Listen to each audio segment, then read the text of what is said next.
The desert sun had a way of bleaching everything into shades of dust and glare.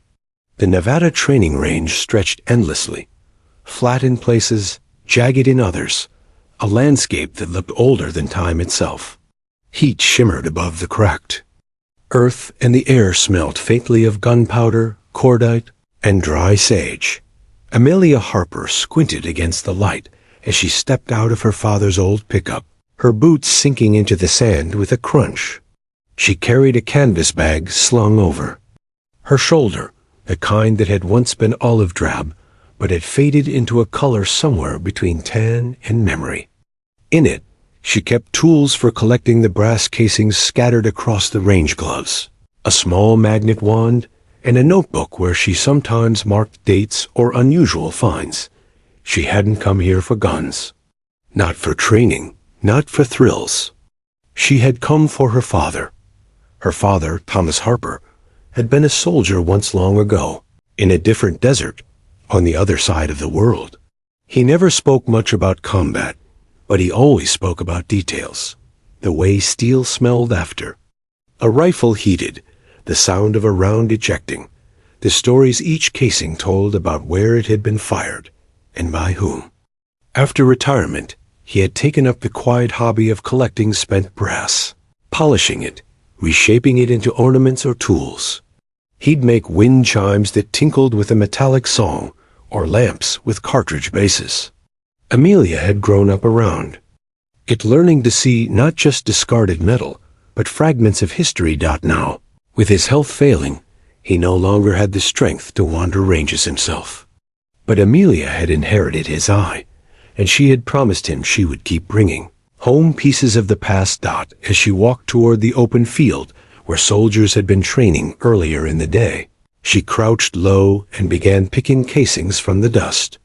They gleamed faintly in the light, some fresh, some half-buried, all carrying the marks of fire and force. She brushed one off, rolling it between her fingers, noting the caliber stamped on the base. 5.56, she murmured to herself. Standard. Nothing unusual. She slipped it into her bag and moved on. In the distance, voices carried across the range, sharp, clipped, sometimes laughing. American soldiers were breaking down after their drills, their uniforms dark with sweat. Today was different, though. Amelia had noticed the different accents, the sharper cadence of voices that weren't local. British soldiers had arrived for a joint exercise, and their presence shifted the air. Their precision, their quiet confidence, stood in contrast to the louder jokes of their American counterparts. Amelia stayed at the edges. She was no stranger to soldiers. She had grown up among them, but she was not one of them. She knew her place was in the background, collecting what others left behind. As she worked, the afternoon wore on.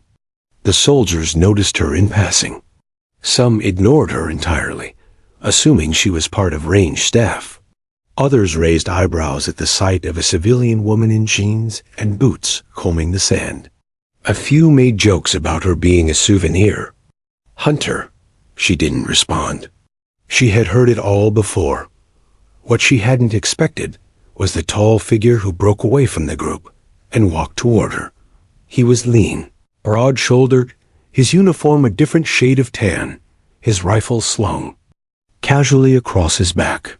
His hair was close-cropped, his face sunburnt at the edges, and his eyes sharp as flint.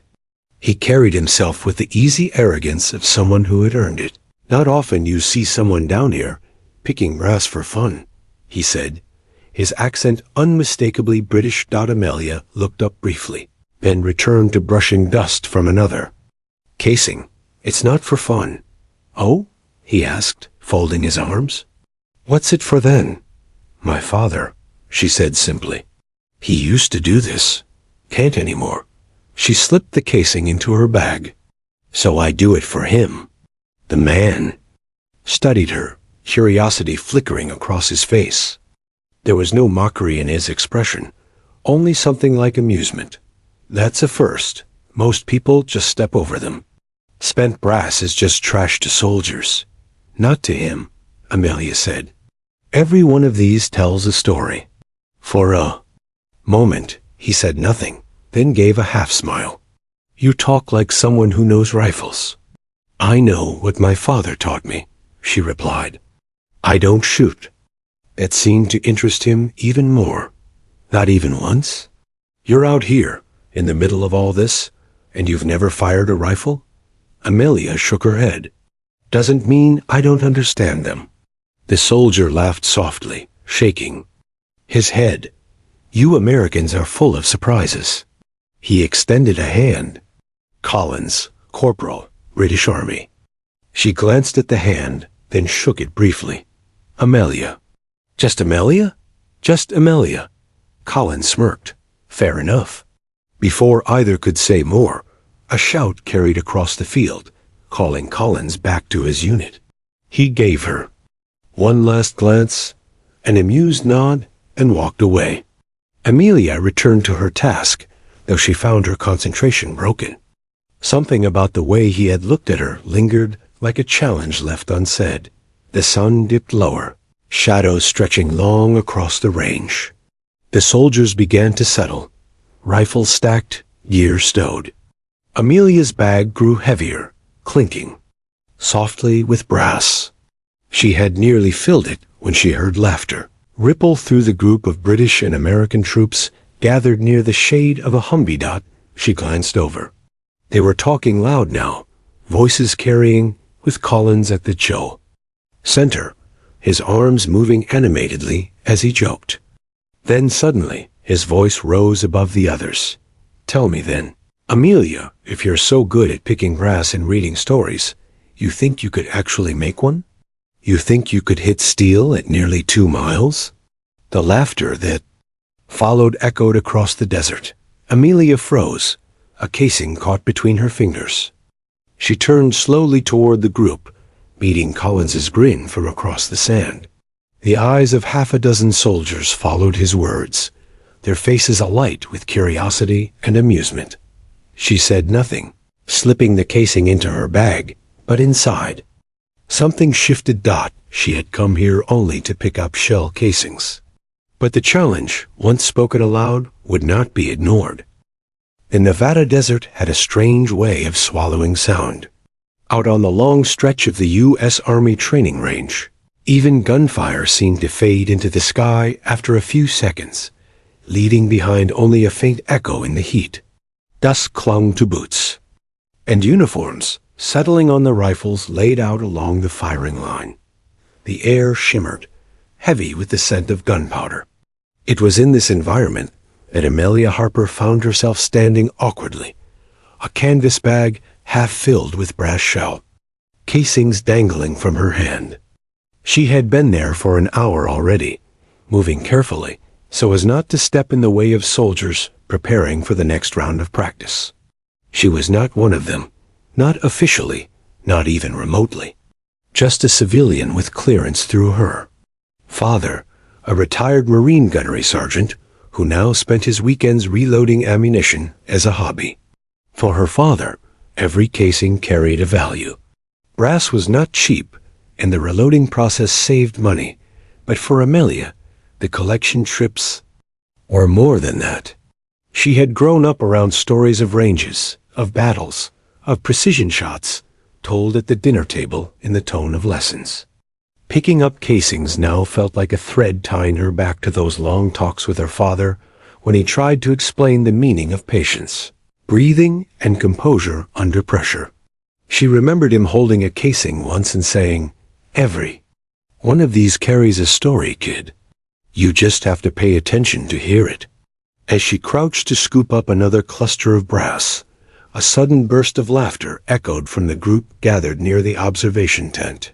She looked up. The Americans had been joined that morning by a unit of British snipers, flown in for a joint exercise. They stood out immediately, leaner builds, different camouflage patterns, accents that cut sharply across the dry air whenever they spoke. Amelia had been aware of them, watching her since they arrived. She tried to ignore it, focusing on her task, though she could feel their curiosity following her.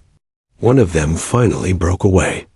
He was tall, broad-shouldered, with sunburnt skin, and an easy grin that carried just a trace of mischief. The name stitched onto his uniform read SGT. Collins. He carried himself with the loose confidence of someone who had seen combat, but never felt the need to announce it. A rifle rested casually against his shoulder, as if it were an extension of his arm. "You there," he called in a tone both sharp and playful, his British accent unmistakable. "You keepin' all those as souvenirs, or you runnin' a shop?" Amelia straightened, brushing dust off her jeans. The Americans around him chuckled. She gave a polite half-smile, not particularly eager to become the focus of their banter. "My dad uses them," she replied simply, "reloading. He doesn't like to waste." "Ah," Collins said, stepping closer. "The family trade, is it? You shoot as well?" She shook her head. "Not really. I just collect these." "That?" Answer seemed to amuse him even more. He turned back to his group, raising his eyebrows as if to share the joke, and the soldiers laughed again. Amelia felt heat rise in her cheeks, but stayed still. She was used to being underestimated in places. "Like this." Collins leaned forward slightly, lowering his voice just enough that only those nearest could hear. "Tell you what, fancy a go at the real thing?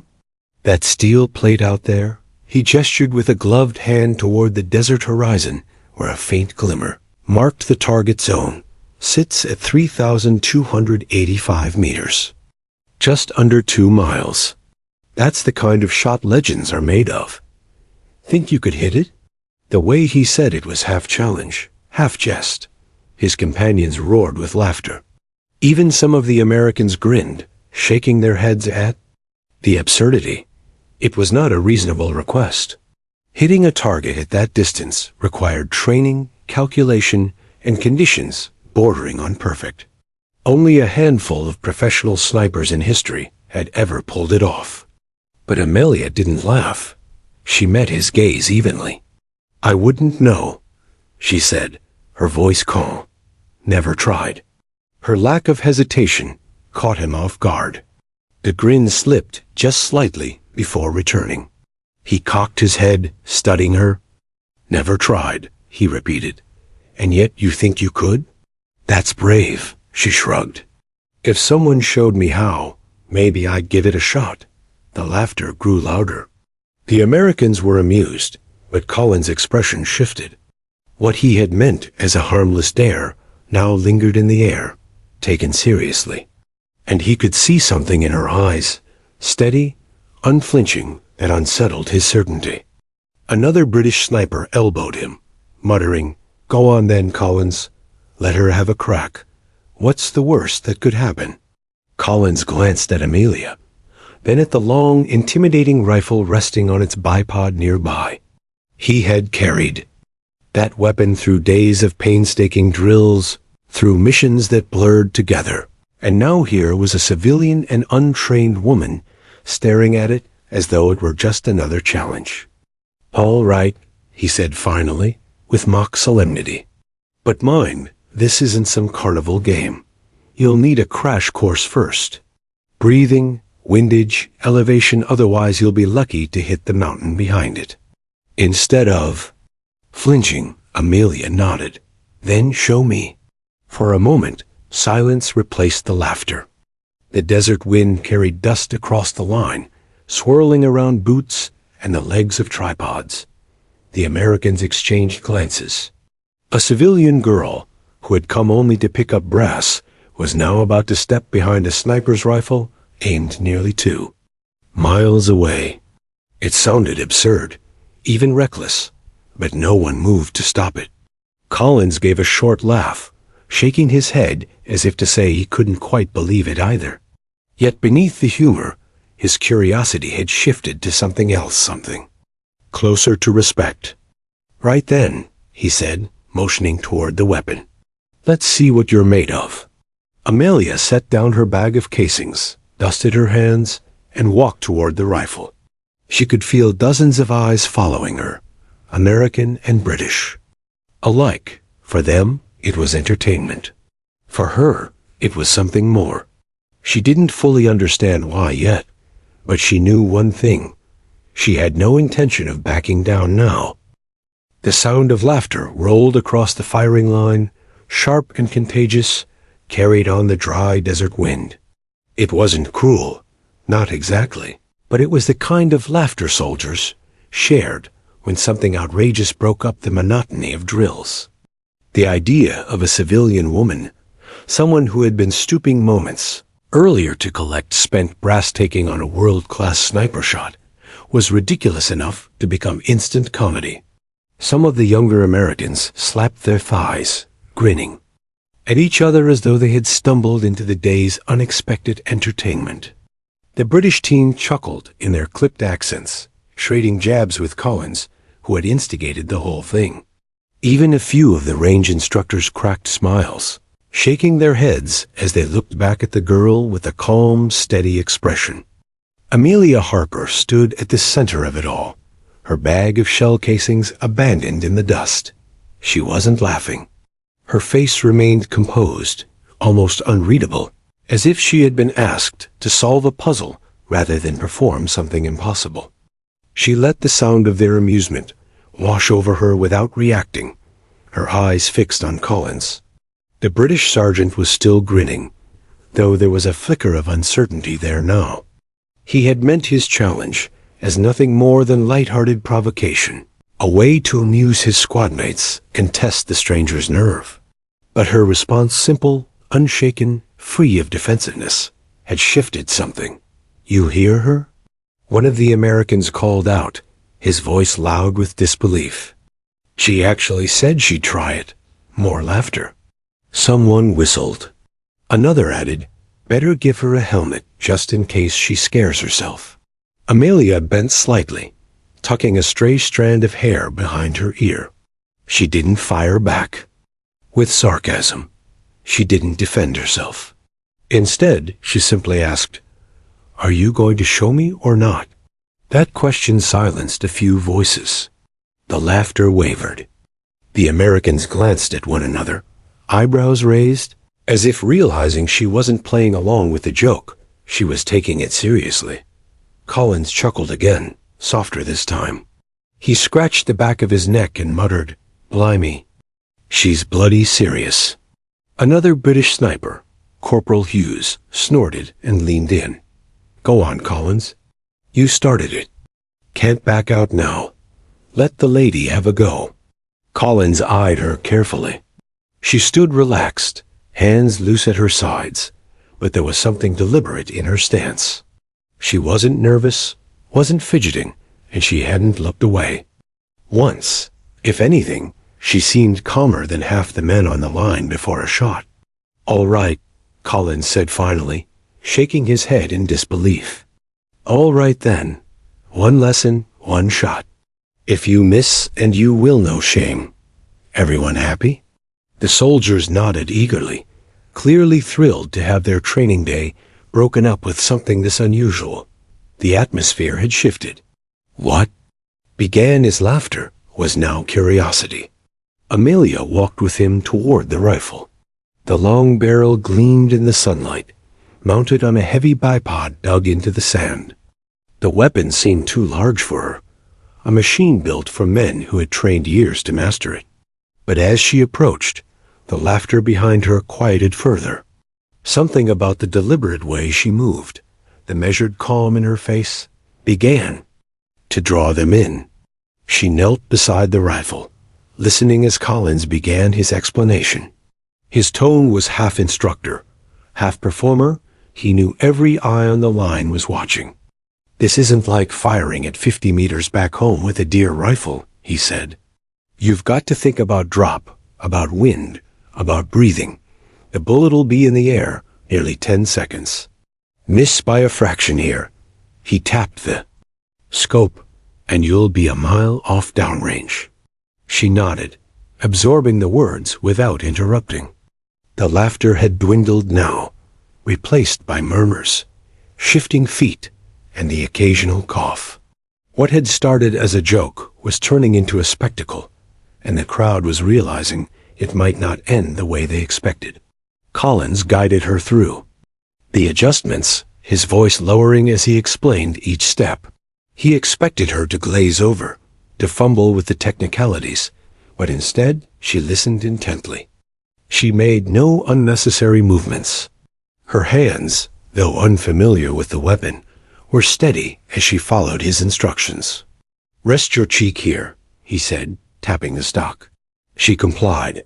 "Breathe in, hold, slowly let it out. Timings. Everything. You don't squeeze the trigger, you persuade it." Amelia exhaled, her breath slow, controlled, almost rehearsed. She adjusted her shoulder, rolled it once, then leaned into the rifle exactly as he described. Behind them, one of the American sergeants muttered, "She's too calm. Way too calm." The laughter was gone now. What filled its place was a tense, expectant silence. Collins noticed it too. He frowned slightly, almost annoyed with himself for letting this go so far, but he couldn't stop now. She was already in position, already settling in. The joke had slipped from his control, transformed into something else entirely. He crouched beside her, leaning close to the scope adjustments. "Targets that black plate downrange. You see it?" "Yes." Her voice was quiet but firm. "Good. When you're ready, take the shot. No rush. Nobody expects you to hit it." That last part, spoken almost as reassurance, sounded hollow now. Nobody expected it, but suddenly everyone was daring to wonder. Collins stepped back. The entire line seemed to hold its breath. Soldiers who had been laughing minutes earlier now stood silent, squinting against the glare to see if she would even fire. Amelia shifted her shoulders once more, inhaled deeply, and steadied her hands on the rifle. Her finger rested lightly on the trigger. For the first time since the laughter began, it was not her who looked out of place. It was everyone else watching, waiting, suddenly uncertain whether the joke was still funny. The rifle lay waiting in the sand, a beast of steel and glass, its long barrel glinting in the Nevada sun. It was not a weapon built for comfort or ease, but for patience, endurance, and the rare marksman who could master its discipline. The Macmillan TAC-50, known in both American and British units as Big Mac, was a rifle with a reputation. It had broken world records in Afghanistan, Canada, and Iraq. To the men standing on the line, it was a trusted companion, but to Amelia Harper, it was something entirely new. She lowered herself beside it, knees sinking into the gritty sand. The bipod dug firmly into the ground, anchoring the weapon like a predator lying in wait. She hesitated for only a second before reaching forward. Her fingers brushed the cold steel, and for a moment the world narrowed. The chatter behind her, the dust swirling in the air, even the heat pressing down from the desert sky, all seemed to fade. Collins crouched beside her, resting his elbows on his knees. His earlier grin had softened into something different, half curiosity, half skepticism. "All right, lass," he said, his accent crisp. "This is no toy. Treat it with respect, and it'll do the same. Understand?" Amelia nodded. "Yes." "Good. First things first, position." He tapped the sand in front of her. "Lie prone, flat against the ground. The rifle becomes part of you. No wobbles, no tension, just stillness." She stretched out, pressing her body flat to the earth. The smell of hot sand filled her nose. Her cheek rested against the stock, exactly where he had pointed earlier. To her surprise, it didn't feel awkward. The weight of the rifle was heavy, yes, but not unmanageable. Collins adjusted the bipod, slightly angling the barrel downrange. He spoke steadily, his tone slipping into that of an instructor used to teaching raw recruits. "Scopes zeroed for today, but distance makes a liar out of every rifle.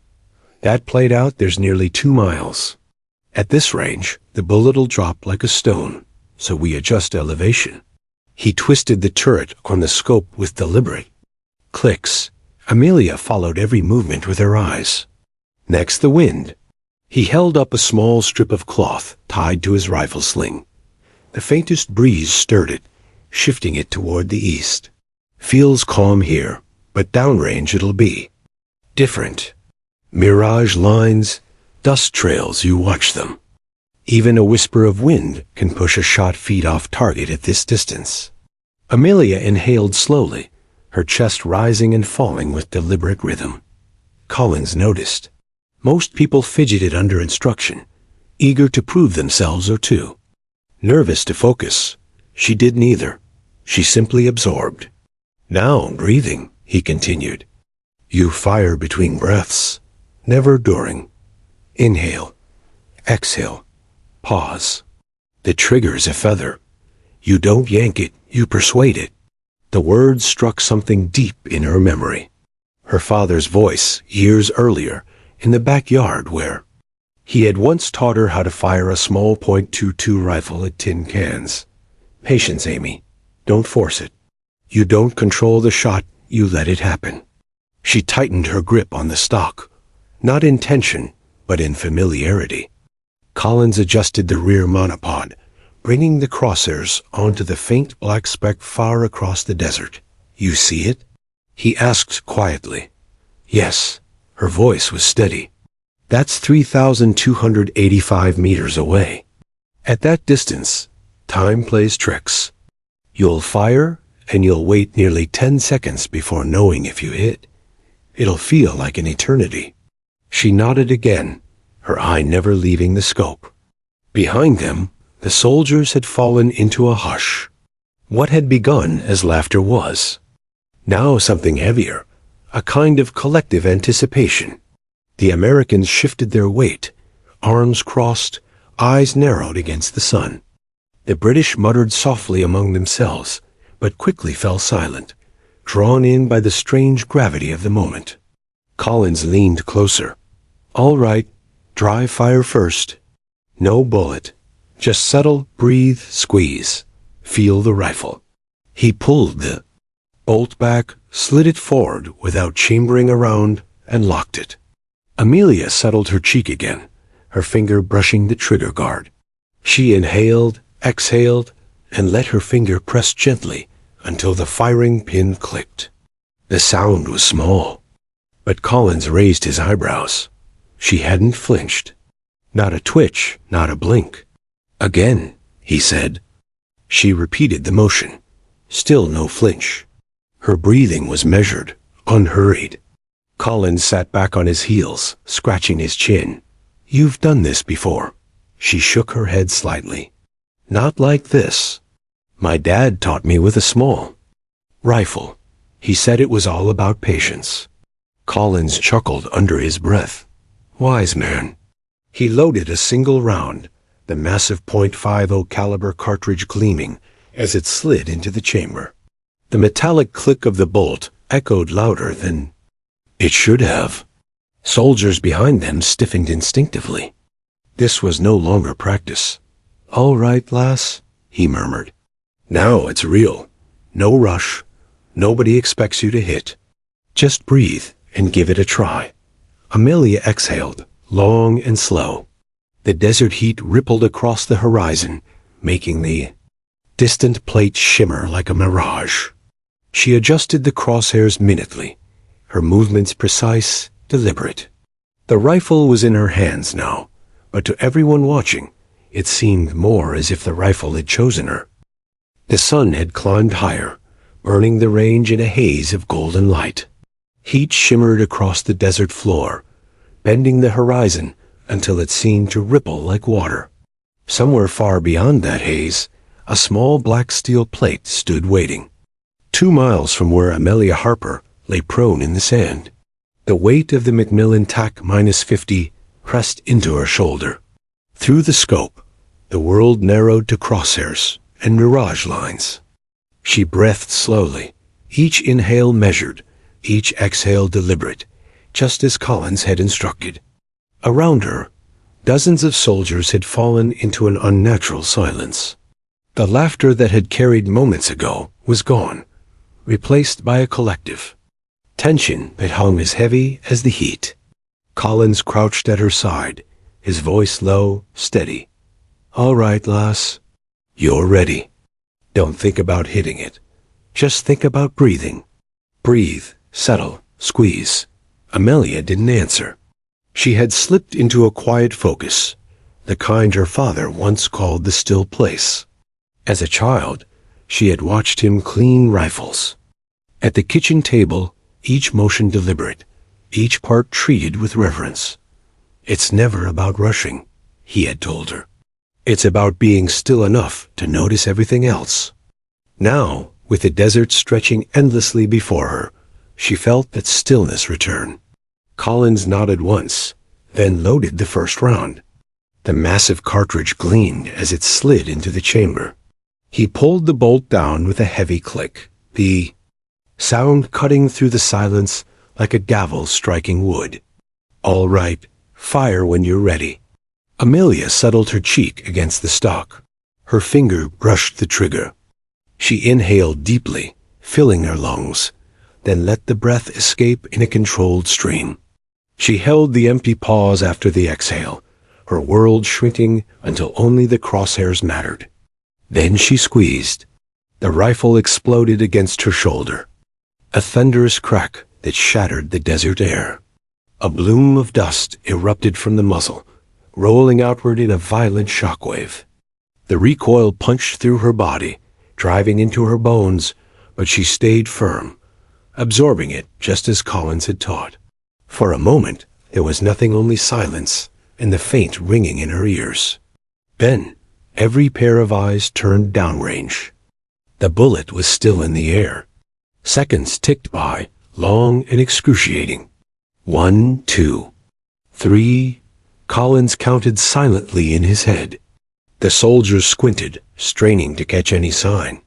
At 7 seconds, a puff of dust bloomed wide of the steel plate, falling short in the sand nearly 50 meters to the right. "Miss Hughes," muttered under his breath, as though anyone needed him to say it. A ripple of laughter broke the silence short, restrained, not cruel, but edged with relief. A few soldiers clapped each other on the back. The tension broke, replaced by the comfort of normalcy. Of course she missed. What else could anyone expect? Collins glanced at Amelia, half expecting her to roll away from the rifle, shaking out her shoulder and admitting defeat. Instead, she adjusted the scope, slow and deliberate. Her expression hadn't changed. She didn't look flustered, embarrassed, or defeated. She whispered, almost to herself, "One more." Collins blinked. "What's that?" She lifted her head slightly, looking at him with the same calm he had seen since she first touched the rifle. "One more. Adjust for the wind drift. It's pulling harder east." Collins stared at her. He hadn't mentioned the subtle shift. Yet, the mirage lines near the horizon had begun to slant slightly, indicating a stronger current mid-range, invisible to untrained eyes. She had noticed it. Behind them, one of the Americans laughed nervously. "Come on, laddie. It's not a carnival." "Game. You gave it a shot, leave it at that." But Amelia was already settling her cheek back onto the stock. She didn't argue, didn't plead, didn't try to prove herself with words. She simply prepared again, as though the first miss had been nothing more than practice. The soldiers exchanged uneasy glances. The earlier laughter had not returned. Something in her quiet insistence, her refusal to be rattled, had stripped the humor from the moment. Collins hesitated, then sighed, sliding another round into the chamber. His voice was lower this time, edged with something like respect. "All right, one more. Just half a mil left. Hold steady. Don't overthink." Amelia nodded, breathing deeply again.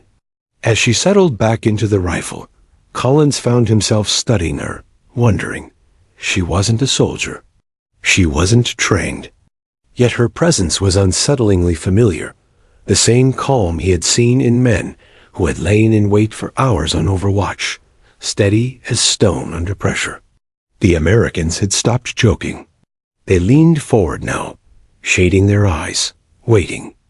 The British had grown quiet, their smirks fading into something closer to curiosity. The desert was silent, except for the faint hiss of the wind. Amelia's finger brushed the trigger again, her chest rising, falling, and holding still. And once again, the world shrank to her breath, the scope and the promise of a steel plate 2 miles away. The desert had gone still. Even the usual crack of rifle fire from the other side of the range seemed to have faded, leaving only the faint hiss of wind dragging dust across the sand. Every eye was fixed on the prone figure of Amelia Harper, her cheek pressed against the stock of a weapon that outweighed her resolve only in appearance. She breathed steadily, her body flat against the earth, her mind narrowing to a single task. She had missed once, and no one would have blamed her if she had laughed it off, stood up, and gone back to collecting brass. But Amelia wasn't laughing. She wasn't embarrassed. She wasn't even surprised. She had simply asked for another round. Now the second bullet sat in the chamber, the bolt locked forward, the heavy rifle humming faintly with stored potential. Collins crouched beside her again, his posture no longer casual. He had begun this dare in jest, expecting a brief diversion, but now something inside him had shifted. He studied her with a sniper's eye, evaluating, dissecting. This was no ordinary civilian. Her calmness was disconcerting, her composure unsettling. He had trained recruits who shook like leaves before firing at half this distance. She looked as though she had been born for it. "All right," he said quietly, his voice almost reverent. "This one's yours. Forget the first. Watch the mirage. Feel the wind. 1/2 mil to the left. Hold high. You know what to do." She didn't nod, didn't speak. Her breathing slowed. Behind them, soldiers stood shoulder to shoulder, the loose camaraderie gone. Some shaded their eyes with their hands. Others peered through binoculars borrowed from instructors. The Americans were silent. Their earlier grins faded into thin lines of concentration. The British were just as quiet, their arms crossed tightly, as if trying not to betray the sudden tension they felt. It was no longer a joke. It was no longer entertainment. Something about the moment had become sacred. Amelia's finger brushed the trigger guard, then rested lightly on the curve of steel. She inhaled deeply. Her father's words echoed in her memory. Patience is the shot. Rushing ruins everything. She exhaled slowly, letting the air drain from her lungs until the pause after breath came naturally, like a door opening into stillness. The desert shimmered in her scope. The crosshairs danced slightly with her heartbeat. She adjusted, settled, and let the world collapse into silence. Then she squeezed. The TAC-50 roared. The blast rolled across the range, bouncing against the barren hills. A cloud of dust burst from the muzzle brake, billowing around her like smoke. The recoil slammed into her shoulder, but she absorbed it cleanly, her body aligned perfectly against the earth. The bullet was in the air. 1 second, 2, 3. The soldiers strained, eyes locked downrange. The distance was almost incomprehensible, over 2 miles of desert stretched between shooter and steel. 4 seconds. 5. The world seemed to hold its breath. 6, 7. Then it came faint but undeniable. A sharp, metallic ping echoed back across the sand, carried on the wind like a bell. For a moment, no one moved. No one spoke. The sound hung in the air, fragile and impossible, as though the desert itself refused to let it go. Colin's eyes went wide. His jaw slackened. He looked downrange, then back at Amelia, then back again as if doubting his own ears. Hughes, standing just behind, muttered under his breath, "Bloody hell." The Americans froze, mouths open, stunned into silence. A couple instinctively reached for binoculars, scanning the plate. Sure enough, a fresh scar glimmered on the black steel, a bright silver mark where the bullet had struck dead center mass. The line of soldiers erupted. Cheers, whistles, shouts of disbelief tore across the range. Some clapped their hands against their helmets. Others laughed in sheer astonishment. What had started as a dare, a joke, had just transformed into legend. Amelia lifted her cheek from the stock, blinking once. She didn't smile, didn't gloat. She simply sat up slowly, brushing dust from her sleeve, her breathing still even. Collins stared at her as if she had just rewritten the laws of physics. Do you even realize what you've done?" he asked, his voice hoarse.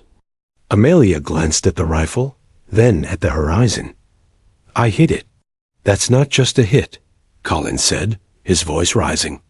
"That's 3,285 bloody meters. Do you understand? That's farther than most professionals even attempt. You've no training, no experience, and you just—" He cut himself off, shaking his head, running a hand through his hair. Unbelievable. The soldiers swarmed closer, their disbelief spilling out in excited chatter. Cameras came out, phones recorded the stunned faces, the steel plate glimmering in the distance, and Amelia sitting quietly amid the storm she had created. She brushed her hands on her jeans, picked up her canvas bag, and said softly, "I just wanted the casings." For a long stretch of seconds after the metallic ping echoed back, no one knew how to react. The sound had been faint, but it was unmistakable, a clean, hollow ring of lead striking steel. Soldiers trained for years knew the sound in their bones, and it carried now across the desert like a ghost, silencing every breath. Collins was the first to move. He whipped his binoculars up to his eyes, hands trembling slightly, though he would never admit it. The black steel plate shimmered in the heat haze, and there it was, a pale scar in the fresh paint, silver and raw, glinting like proof carved. Into metal. "Bloody hell," he muttered, louder this time, disbelief flooding his voice. She actually hit it. The words broke the dam. The line of soldiers erupted into noise cheers, shouts, laughter that had nothing to do with mockery. This time, a couple of Americans leapt to their feet, pumping fists into the air. British corporals clapped each other on the shoulders, half laughing and half swearing. The desert rang with chaos, the discipline of the range momentarily forgotten in the face of what they had just witnessed. She hit it. Someone yelled, "2 miles, Jesus Christ!" Another shouted, "Tell me someone's recording this." Phones appeared, cameras clicked, binoculars passed from hand to hand. But at the center of it all, Amelia Harper sat back from the rifle and quietly brushed grit from her sleeves. She didn't smile. She didn't revel in the noise around her. Her eyes flicked once more downrange, as though confirming for herself what she already knew. Then she looked down at her empty hands, as if the moment belonged more to the rifle than to her. Collins lowered his binoculars slowly, still staring.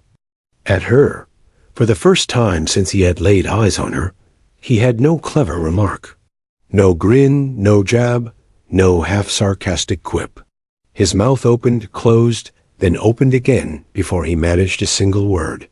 "How?" Amelia shrugged lightly. "I listened. You told me how to hold, how to breathe. I just did that." Collins laughed once, a short, stunned bark of sound. He turned to Hughes, who was standing with his jaw practically on his chest. "You saw that. Tell me I'm not losing my mind." "You're not," Hughes said. "But I think the world might be." The Americans surged closer, drawn like moths to a flame. A sergeant clapped Amelia on the shoulder, nearly knocking her sideways. "That was insane. Do you have any idea how far that is?" "That's farther than my first deployment to Iraq felt." More. Laughter, But now it was laughter of awe, of stunned release. Someone muttered about Guinness records. Another swore they'd never seen Colin's face so pale. Collins ignored them. His eyes never left Amelia. He replayed the moment in his head, the calmness in her breath, the steadiness of her finger, the way she had adjusted for wind without him telling her. It wasn't luck. He knew luck when he saw it, and this wasn't it. He crouched back down. Beside her, lowering his voice so the crowd's noise faded behind it. Listen, Harper. You've just done what men spend decades trying to do. That plate is nearly 3,300 meters. There are maybe a dozen confirmed hits at that distance in all of recorded military history.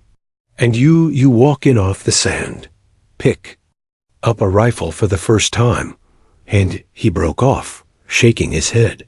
You realize how impossible this should be. Amelia looked at him with a calm expression that hadn't shifted since the moment she'd lain down behind the scope. You dared me. I just didn't want to quit halfway.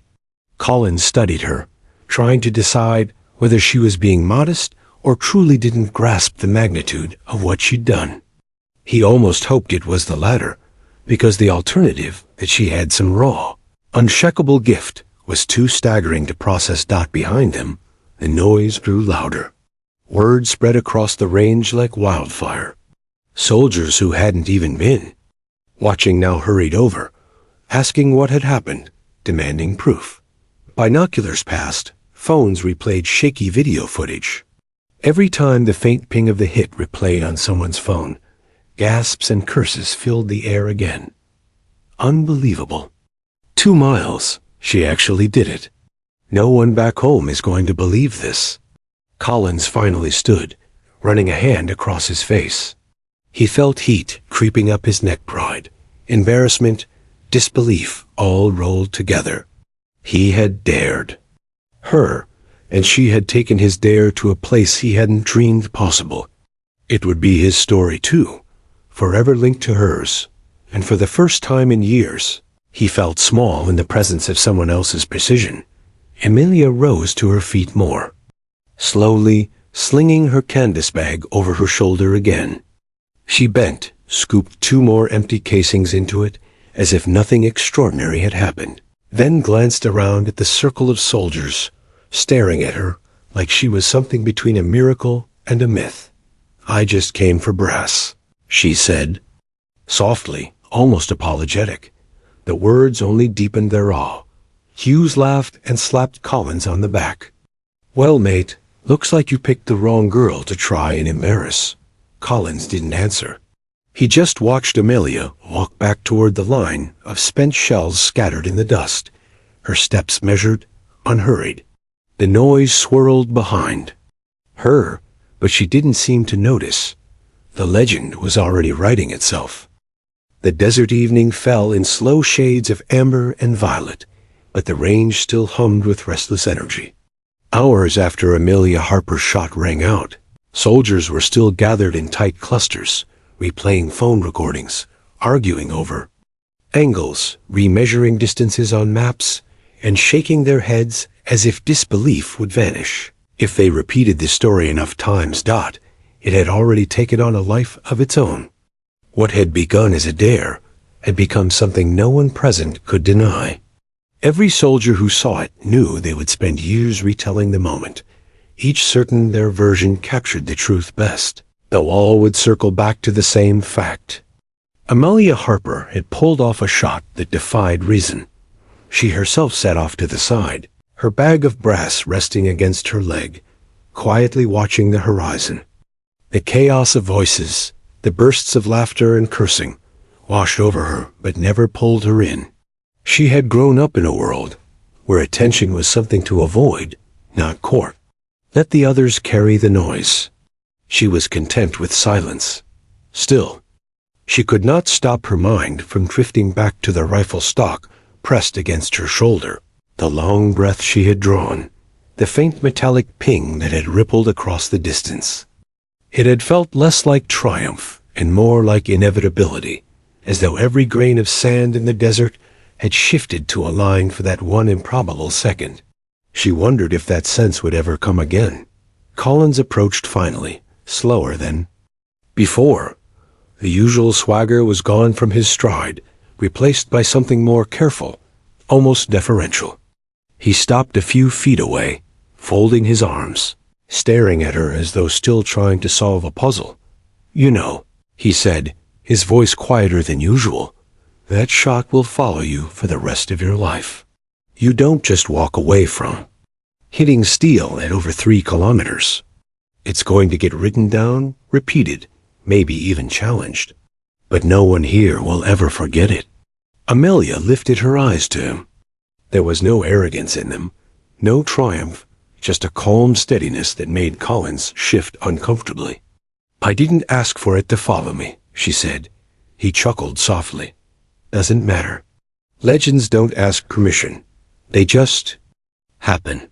Behind them, Hughes was already sketching out the story to a group of Americans, gesturing wide with his hands as though painting the distance in the air. Someone asked if it was luck. Hughes shook his head fiercely. "You weren't watching her breathing. That wasn't luck, mate. That was something else." The conversations spiraled outward. Some argued Amelia had natural talent. Some insisted no one could repeat it. A few even questioned if Collins had adjusted the rifle without telling her, giving her an advantage. Collins himself silenced those whispers with a sharp glare. "I didn't touch a thing," he snapped. "She did it herself." By nightfall, the story had already crossed campfires and barracks.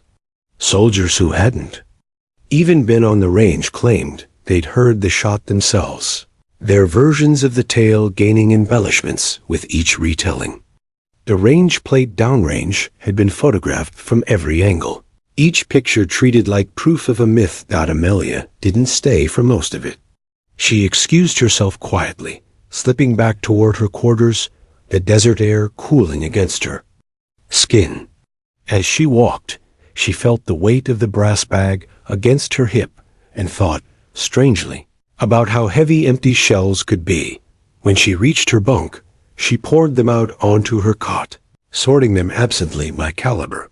The soft clink of brass, a rhythm that steadied her more than the wild storm of attention. Outside, the camp was alive with retellings, but inside, Amelia reminded herself of why she had come here at all. Not for rifles, not for dares, not for impossible shots, but for small fragments of spent metal no one else cared about.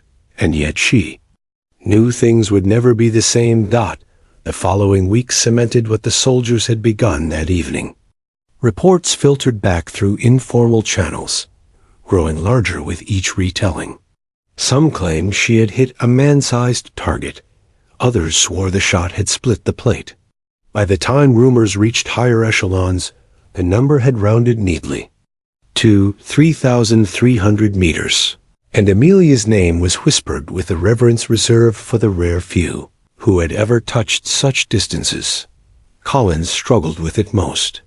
For years, he had been the one others turned to when speaking of precision and impossible range.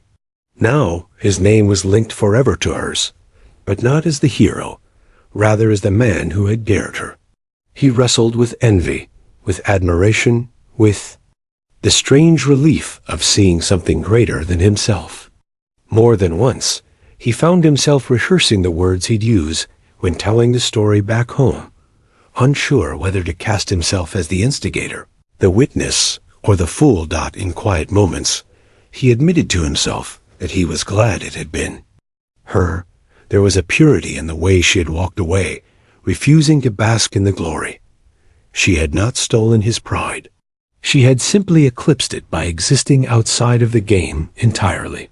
The Americans, meanwhile, had turned the story into a running joke and a point of pride.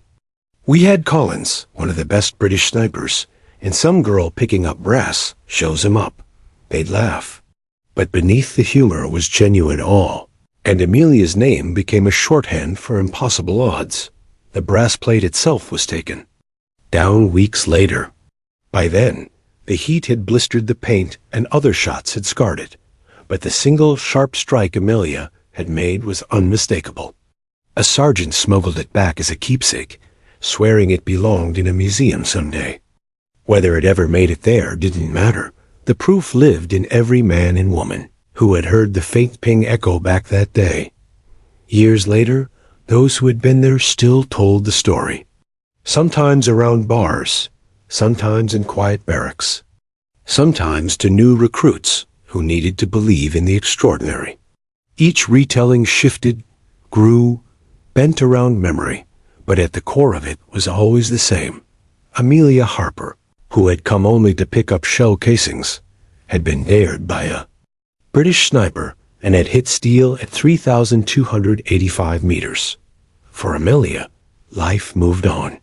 She returned home, her bag of brass tucked away in a closet, never mentioning the shot unless someone dragged it from her with persistence.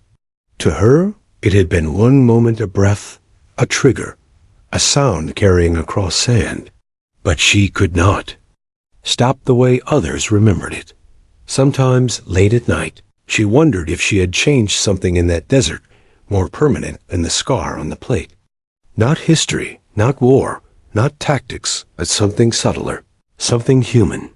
The reminder that the extraordinary can come from the most ordinary hands. And though she never admitted it aloud, when she closed her eyes, she could still hear the faint metallic ring, distant and eternal, as if the desert itself had recorded her name in its silence.